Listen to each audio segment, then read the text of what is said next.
Hi folks, let's make some roast potatoes in our air fryer. Parboil the potatoes. I did it for about 20 minutes. Drain them and then once they're dry, give them a good shake in the pan. This tends to fluff them up quite a bit. Put some oil in the bottom of your empty air fryer trays and preheat that for about 4 minutes. You'll know your own air fryer. I put in a tablespoon of flour and give them an extra shake.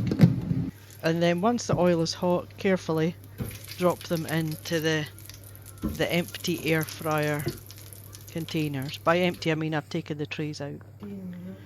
I put them on for 15 minutes on air fry and then give them a turn over.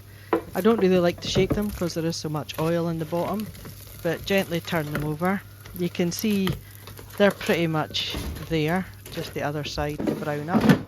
Put them on again. It was just for another 8 minutes, and crispy roast potatoes without half the hassle and half the time of the oven. Thanks folks, like and subscribe.